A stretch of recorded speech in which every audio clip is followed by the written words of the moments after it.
és o Senhor.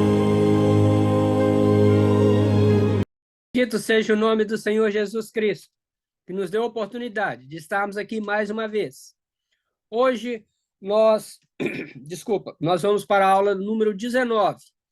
E nós queremos mostrar, bem rápido mesmo, a questão de evidências em que havia uma comunidade cristã, havia realmente uma igreja formada, não uma individualidade dentro de uma casa, devido às estruturas, né, organizacionais em que foram necessárias serem feitas na igreja primitiva para que o trabalho do Senhor crescesse, para que o trabalho do Senhor fosse organizado e para que a igreja pudesse crescer de uma forma sabendo os dons, sabendo as questões que cada pessoa deveria estar dentro da igreja e, principalmente, que a igreja necessitou de fazer essas estruturas de organização para que o evangelho de Cristo chegasse até você nesse dia. Ah, pastor, mas que isso? Mas é muito tempo. É muito tempo. Muitas coisas mudaram, aperfeiçoaram, coisas melhoraram, outras não. Chegou-se a tecnologia, chegou-se a era industrial, mas, enfim, nós vemos que as questões envolvendo a organização do corpo de Cristo foi-se necessária. E isso ficou registrado na palavra de Deus. E é o que nós vamos ver hoje. Amém? Então, vamos lá. Aula número 19, e nós vamos ver estruturas organizacionais que se fizeram necessárias para que o evangelho se expandisse e para que a igreja tivesse uma estrutura que comportasse justamente isso: ensino, pregação, louvor. Ok? Aula 19. Estruturas organizacionais. Então, é aquilo que eu disse, né? Nós vemos evidências claras de necessidades organizacionais, e isso implica que tinha uma coletividade que se reunia. Não é? Os principais objetivos eram manter a igreja como um organismo vivo. E com esse crescimento e abertura de diversas igrejas locais em diversas cidades daquela época, do mundo daquela época, manter também uma organização viva. Então, veja bem, o organismo vivo é a igreja. Sou eu, é você, somos nós. É o organismo, né? Vivo, com a chama ardente no coração da palavra de Deus. E a organização viva é onde esse organismo vivo, onde eu e você frequentamos. E ali nós temos, né, uma organização que não é travada, mas é viva. Ela, ao mesmo tempo que ela é feita por filhos de Deus, tem dentro dela a presença do Espírito Santo, tem nas suas decisões, na sua estrutura, né, a vontade de fazer aquilo que Deus ordenou. E nós vemos que essa organização, que ela começou a ser estruturada, ela sempre estava centrada, sempre foi e sempre estará centrada nos valores colocados pelos apóstolos, pela doutrina dos apóstolos, que está ligada à doutrina que Jesus ensinou a eles, que é o quê? Esse organismo que faz a organização andar, mover, ela tem que ter dentro dela a doutrina dos apóstolos, Isso é ensino. A comunhão, isso chama-se amor fraternal, amor entre irmãos. O partir do pão, a ceia do Senhor, as orações, sem a qual nós não conseguimos nos comunicarmos com Deus. E aí, nós temos que enxergar através dos nossos olhos, não apenas materiais, mas também espirituais, pautado nesses 4 pontos que eu deixei aí para vocês. As necessidades materiais, devido ao próprio crescimento da igreja. Isso foi visto pelos apóstolos. E isso continua nos dias de hoje. Né? A necessidade em que há um crescimento, a necessidade em que há o crescimento dessa igreja, há a necessidade de que ela continue se expandindo, e para que ela se expanda, é necessário que exista uma organização, sempre pautada pela Bíblia. E o último aqui que eu coloquei é organização para missões, que é a abertura de novas igrejas, de novas comunidades. Nós não podemos negar missões no Novo Testamento. Se nós negarmos missões, que é a abertura de novas comunidades, em novos locais, em novas cidades, em novos países, nós temos que pegar a nossa Bíblia e tirarmos todas as cartas do apóstolo Paulo, o maior missionário que essa terra já viu. Então, eu separei 2 textos. O primeiro está em Atos, capítulo 2 e verso 8.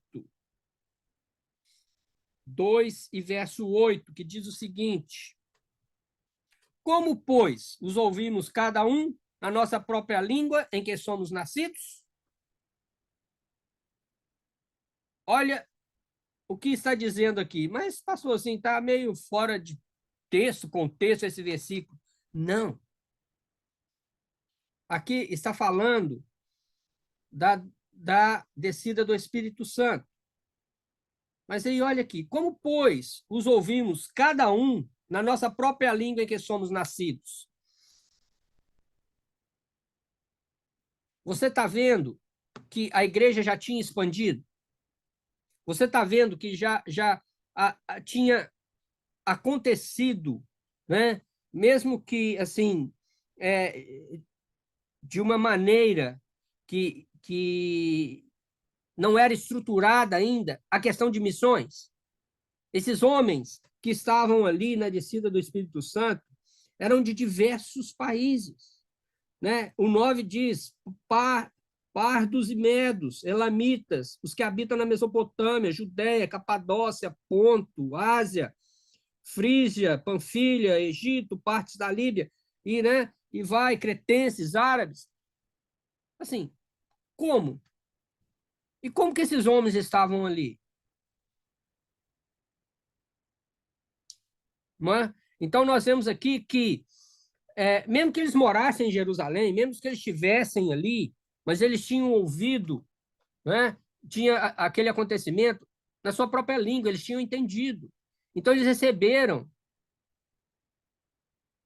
o recado, falaram, olha, é momento de crescimento da igreja, é momento de missões, de abertura de novas comunidades. O que vocês estão ouvindo e vendo aqui, vocês, nas suas próprias línguas, têm que espalhar para os seus conterrâneos, têm que espalhar para os seus. Que Jesus Cristo é o único Salvador.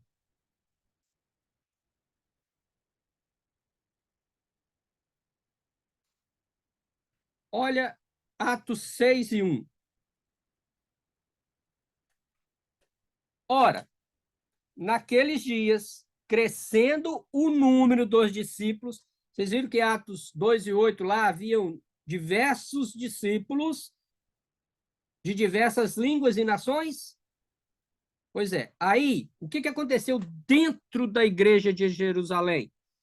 Atos 6:1. Ora, naqueles dias, crescendo o número de discípulos, houve uma murmuração dos gregos contra os hebreus, porque as suas viúvas eram desprezadas no ministério cotidiano.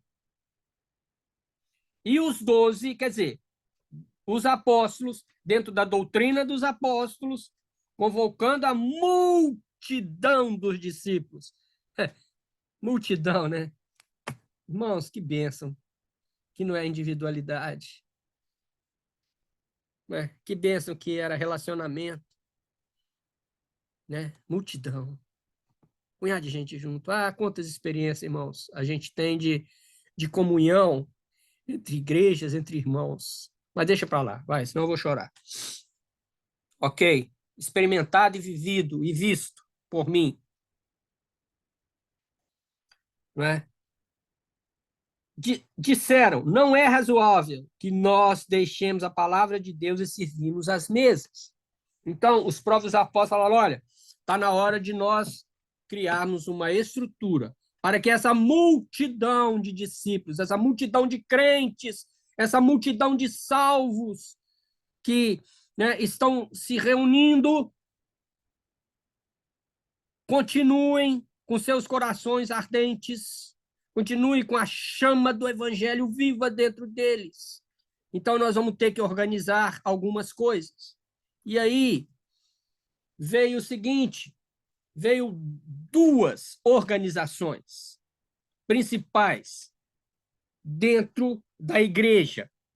Veio os diáconos. E os diáconos, está aí do 6, de 1 a 7. Nós já lemos o versículo 2. Vamos ler o versículo 3 de Atos 6. Escolhei, pois, irmãos, dentre vós, 7 homens de boa reputação, cheios do Espírito Santo e de sabedoria, aos quais constituamos sobre essa necessidade. Aí os apóstolos disseram, mas nós perseveraremos na oração e no ministério da palavra. O 5 mostra, né, os homens da quais foram separados. O 6 mostra que os apóstolos orando lhe puseram as mãos. E o 7, e crescia a palavra de Deus e em Jerusalém se multiplicava muito o número dos discípulos e grande parte dos sacerdotes obedecia à fé. Os diáconos aqui foram instituídos para serviço. Né? Então, essa questão que hoje vem trazer que a igreja não precisa de pessoas que têm o dom dado por Deus para o serviço, para prestar o serviço à igreja. Enquanto a outra parte, nós vamos ver depois, ela se dedica ao ensino. Ela se dedica ao ministério da palavra, ela se dedica à oração. Não que esses diáconos, que são separados por Deus para fazerem a parte, né, vamos dizer, mais material da igreja, não sejam homens consagrados, não sejam homens santos, não sejam homens que tenham o ministério da palavra. É tanto que o primeiro mártir da igreja foi Estevão. E esse mártir que foi Estevão, ele era diácono. Ele está aqui e foi um dos que foram eleitos. E falar, mas eleitos e tal, isso é meio humano. Ok, a eleição poderia ser humana, mas quando apresentaram esses homens perante os apóstolos, e os apóstolos puseram as mãos, se um deles não tivessem sido separados, o Espírito Santo mostraria, não, esse não, aparta, escolhe outro. Então, a eleição, às vezes, pode-se falar, não, mas foi humana, mas a imposição de mão dos apóstolos não foi. Então, a aprovação foi divina. Aí nós vemos ainda, 1 Timóteo 3, de 8 a 13, nós vemos as características de serviço dos diáconos, o que um diácono deve ser. e nós vemos Filipenses 1:1. 1 Timóteo 3, 8-13, eu vou deixar para vocês lerem, tá? Para vocês verem as qualificações que um diácono tem que ter. Filipenses 1:1. Paulo e Timóteo, servos de Jesus Cristo, a todos os santos em Cristo Jesus, que estão em Filipos, com os bispos e diáconos. Então, Paulo aqui aprova que nas igrejas essa estrutura de bispos e diáconos, ela é pertinente e ela é necessária para o governo da igreja e para o crescimento da palavra de Deus. E isso mostra que é o seguinte: não existia eu ficar em casa. A igreja não pensava dessa forma, porque eu vou ficar na minha casa, tranquilo, quietinho, né? Aqui em Boston faz muito frio, né? Então, com o aquecedor ligado, tudo bonitinho e tal, e eu tenho que ter para mim um diácono. E aí o outro irmão tem que ter também um diácono para ele. Não. Diácono, e depois nós vemos aqui também bispos, e né, nós vamos olhar a outra parte que você já está vendo aí, significa que havia uma coletividade, havia mais pessoas. Deus não nos chamou para a individualidade.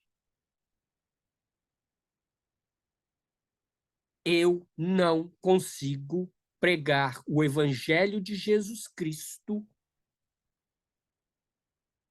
completamente e plenamente com a ideia de que eu sou igreja e não preciso de ir a nenhuma igreja. Eu não consigo, porque não é assim que a Bíblia pede. E se eu não estou de acordo com o que a Bíblia pede, eu não consigo cumprir o mandado de Cristo. Então, é aquilo que eu disse, parece numa das aulas. Olha, eu sou a igreja. E pronto. E que o Espírito Santo não habita em templos feitos por mãos humanas. Esses versículos não cabem dentro da estrutura bíblica que nós estamos mostrando.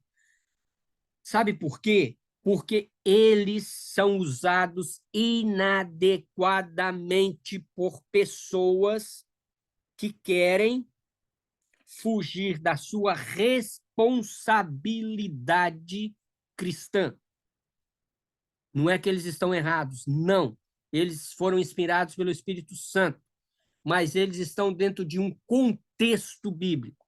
Então, simplesmente pinçá-los, pegá-los e isolá-los e falar que é assim, é por isso que eu não reúno, é por isso que eu não vou numa igreja,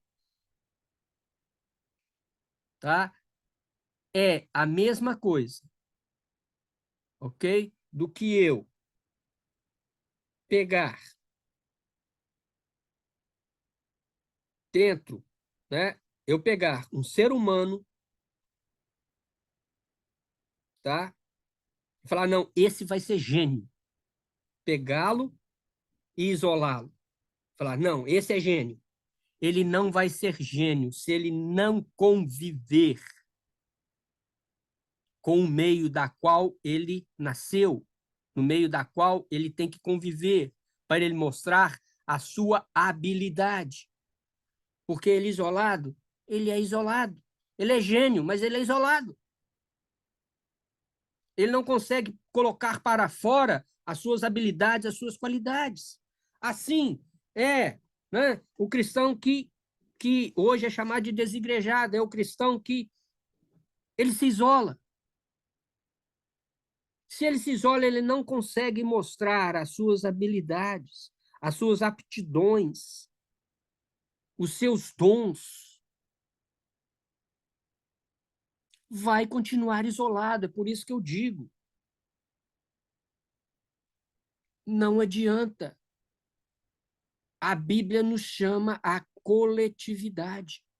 Nós mostramos a questão da velha aliança no Antigo Testamento, estamos mostrando agora a questão da nova aliança, em que Deus pede um local físico para que o seu povo se reúna e ali esteja adorando e louvando. Amém? Bom, o outro serviço é o ministério da palavra. E a Bíblia cita aí bispos, presbíteros, anciões, pastores. Isso acaba, ao longo do tempo, a gente estudando, isso acaba sendo equivalentes, não é? Nessa organização do Novo Testamento. Apesar que, em alguns textos, né, apresenta nomes diferentes para as mesmas funções. A única observação que eu quero dizer aqui é o seguinte, é que presbítero ou ancião, nos textos bíblicos, traz uma ideia de pessoas com mais experiência de idade, de vida cristã e de vida material mesmo, de vida de tempo, não é? É tanto que João fala, né? João, ele diz, ele mesmo chama ele mesmo de presbítero, quer dizer, ele já estava, né, numa idade mais avançada, não é? E a questão que eu quero dizer é o seguinte, que essa estrutura do ministério da palavra, e está aí diversos textos para você ver, né?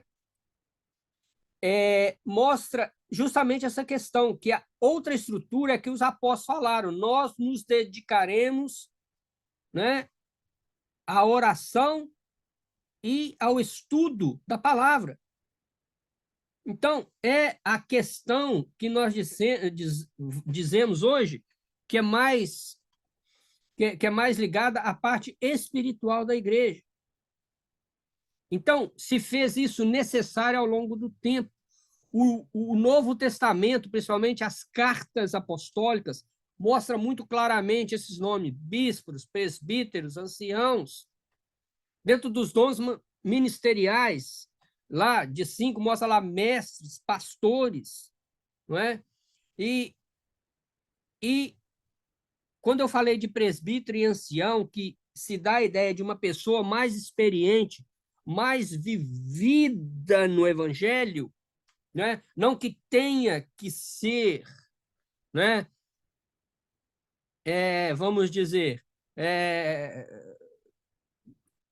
como eu digo, tenha que ser uma questão organizacional de posição, mas sim de posição, não é? Simplesmente eu estou dizendo que dá uma conotação, que eram homens mais velhos, mais vividos e experientes. A questão de presbíteros e anciões, mas que se equivalem a bispos e pastores, são responsáveis pelo ministério da palavra, são os responsáveis pelo ensino dentro da igreja, são responsáveis pela condução espiritual da igreja, não é? E um exemplo aqui da questão de presbítero e ancião é que, segundo a João, capítulo 1, verso 1, João começa dizendo o seguinte: o presbítero, a senhora eleita. Quer dizer, o presbítero, a igreja. Quer dizer, João, ele está se colocando assim: eu, João, estou escrevendo à igreja e a seus filhos, aos quais amo na verdade, e que não somente eu, mas também todos que têm conhecido a verdade, segundo a João 1:1, não é? Então, é aquilo que eu disse, a conotação da questão de talvez mais idade, porque João era apóstolo, e aqui ele se coloca como presbítero, como uma pessoa que, né, depois desse passar, desse longo tempo de vivência cristã, de longas experiências com Deus, ele tem a liberdade e a ousadia do Espírito Santo de dizer: o presbítero, a senhora eleita. Nem. A outra estrutura. Então, essa é a estrutura da igreja primitiva. Os apóstolos, nós entendemos que eles tinham uma função local e missionária. É tanto que nós vemos que João, que Pedro, que Paulo, eles viajaram muito, eles passaram por muitas cidades, foram para muitos países. Então, né, a doutrina dos apóstolos, eles mesmos faziam isso. Então, eles tinham aquela função local ali na sua igreja, mas também tinham essa função missionária. Eles não estavam presos a uma igreja local, mas eles estavam presos a ensinar a doutrina às igrejas de Cristo. Então, uma visão aqui já missionária, ok? A questão da função local, nós vamos ver dentro daquele, todos aqueles textos que eu passei no slide anterior, tá? E nós vamos ver que bispos, presbíteros ou anciões, e pastores e diáconos, eles tinham uma função local, era ali. Então, é a igreja de Corinto, a igreja de Tessalônica, a igreja de Creta, a igreja na cidade de Éfeso, ali havia essa estrutura para que a igreja perpetuasse o evangelho de Cristo e que chegasse até nós. Ok? Missões. Aqui é a terceira estrutura organizacional. E o apóstolo Paulo é o melhor exemplo da igreja primitiva do Novo Testamento, de como fazer missões. E nós vemos como ele estruturou uma organização para cumprir o ID de Jesus. Irmãos, eu vou mostrar no próximo slide a estrutura, mas a gente estuda a vida do apóstolo Paulo e muitos afirmam que a sua estrutura, seja ela, né, uma estrutura fixa, que tinham pessoas sempre com ele, ou estruturas que ele usava, em torno de 100 pessoas para pregar o evangelho. Né? Então, assim, nas 3 viagens missionárias que nós temos registrado na Bíblia, nós vemos claramente o apóstolo Paulo, né, ensinando, admoestando e abrindo igrejas. E para isso, ele montou uma estrutura para suportá-lo, né, suportá-lo que eu falo, para segurá-lo nessa missão. Ele não conseguia fazer isso sozinho. Está vendo que até Paulo, né, que é tido, né, como apóstolo, bom, eu tenho o poder do Espírito Santo. Ele disse, olha, sozinho eu não consigo, sozinho eu não vou. Eu preciso de homens e mulheres comprometidos junto comigo. Eu preciso de unidade. Eu preciso de amor. Eu preciso de pessoas junto comigo para que eu e essas pessoas possamos levar o evangelho de Jesus Cristo ao mundo perdido. Olha 2 Coríntios 11, 26 a 28. Paulo dizendo o seguinte: em viagens, muitas vezes, em perigos de rios, em perigos de salteadores, em perigos da minha nação, em perigo dos gentios, em perigos na cidade, no deserto, em perigos no mar, em perigos entre os falsos irmãos,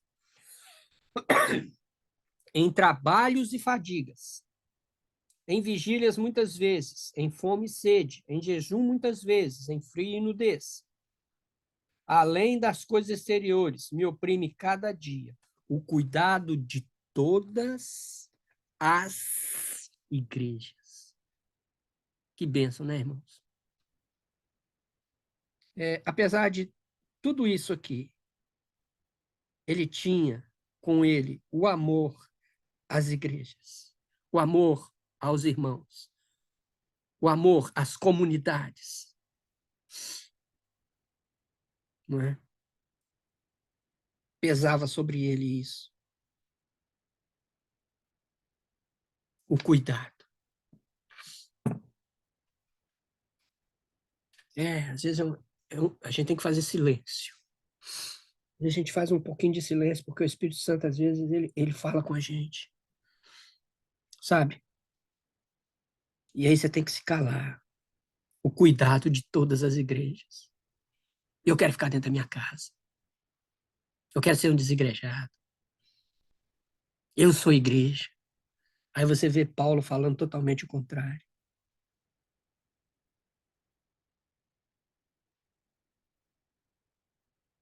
A palavra de Deus, às vezes, ela bate de frente. Ela amassa.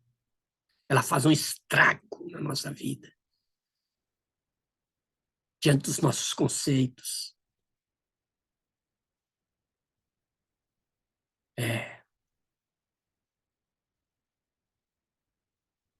Ela nos coloca num beco sem saída. Nosso sinuca de bico. E agora? Irmãos. Às vezes, Deus nunca deixou de falar. Mas às vezes Deus fala duramente.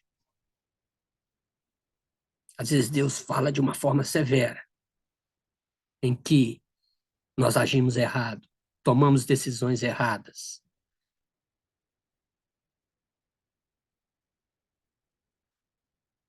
Aconteceu tudo isso com Paulo. Perigo, ladrão, os da própria nação contra ele, perigo nas cidades, no deserto, entre falsos irmãos, independente das suas decepções, que ele mostra aqui, independente das dificuldades, ele não olhou para o homem e nem aqueles que os decepcionaram, nem porque ele foi roubado, né, como fala aqui salteadores, nem por aqueles da nação que o traíram. Ele não deixou que essas mágoas tomassem conta do seu coração. Ele não deixou que essas mágoas o decepcionassem no seu ministério. Não deixou que essas mágoas o fizessem voltar, entrar para dentro de uma casa e lá falar: não faço mais nada. Eu sou igreja aqui. Eu sou igreja e pelo que eu fiz, Deus vai fazer muito comigo aqui sozinho. Não. Ele termina dizendo: por causa do cuidado de todas as igrejas, independente das decepções, eu tenho um compromisso com Deus. Esse compromisso com Deus passa em cuidar das igrejas, passa em adorar, louvar, engrandecer, ensinar, admoestar, viver em comunidade um com os outros.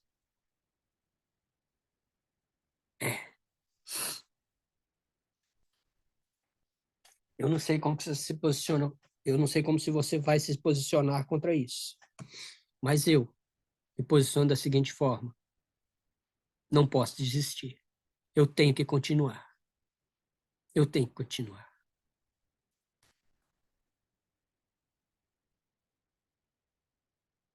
Aqui, veja bem, é aquilo que eu disse, a estrutura. Então, aqui nós estamos vendo os companheiros de viagem de Paulo.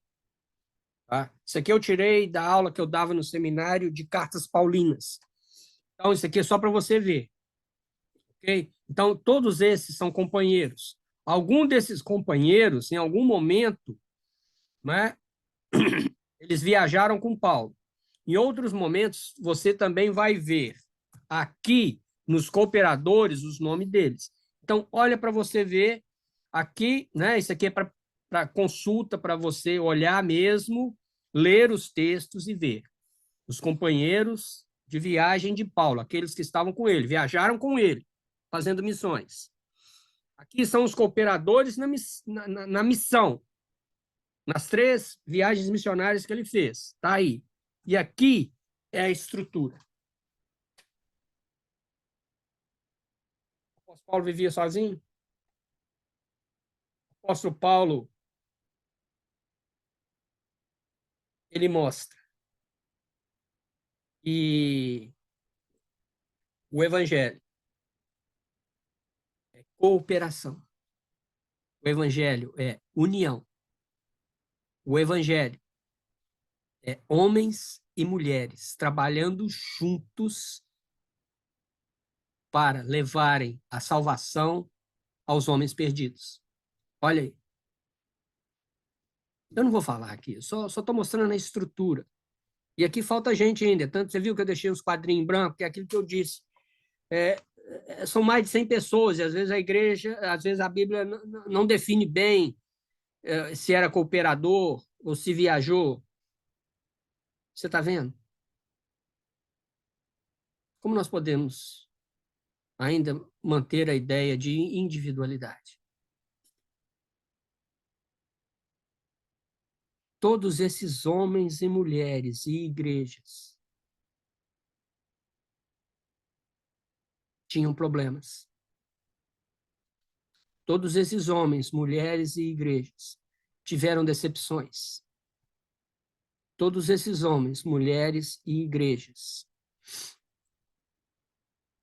pensaram um dia em desistir, porque é o pensamento que o diabo coloca na nossa mente. Mas se Paulo pôde contá-los com eles, é porque Paulo sabia que, independente de todas as dificuldades, eles tinham um compromisso feito verdadeiramente com Jesus. Primeiro, um compromisso com Jesus. Depois, um compromisso com Paulo. E o compromisso era levar o evangelho a toda criatura.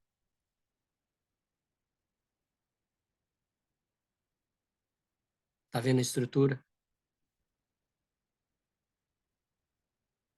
Paulo, quando ele diz: acabei a carreira e guardei a fé, é porque ele não conseguia mais se mover, estava preso em Roma, não é? O imperador Nero estava para matá-lo, já havia condenação. Aí ele falou: agora eu não consigo. Mas olhando para as coisas que atrás ficam, prossigo para o alvo da soberana vocação.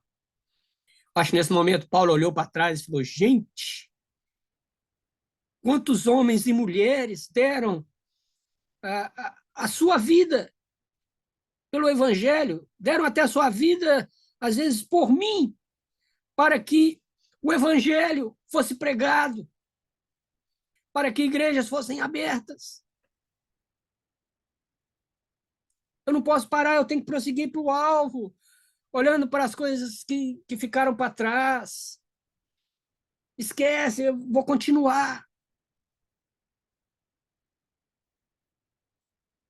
Talvez seja a hora de você repensar, meu irmão, minha irmã, que está querendo aí ficar em casa, não quer sair e tal. A questão do apóstolo Paulo. Eu vejo, assim, outra coisa. Quantas experiências o apóstolo Paulo deve ter tido? Experiências com esses homens, com essas mulheres, com essas igrejas, de bênção, de ver Deus agindo na vida desses homens, mulheres, igrejas, milagres.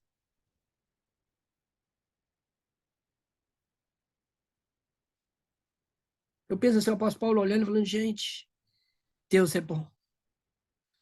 Como Deus é bom. Como Deus é bom.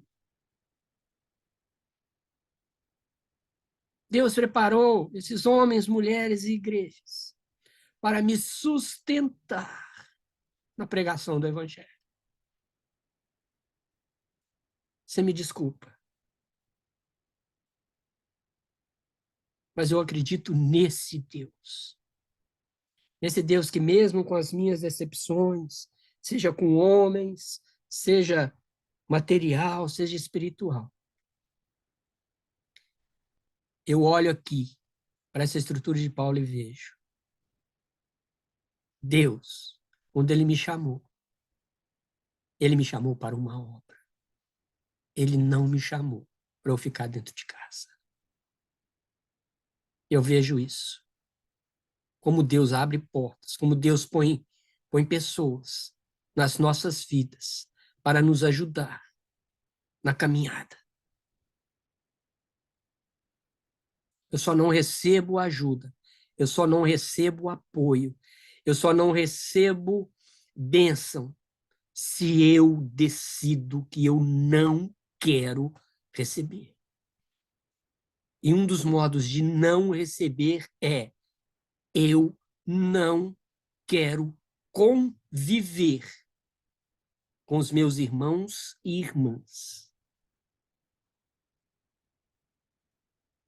Vamos pensar nisso? Vamos parar por aqui? Deus te abençoe. Até a próxima.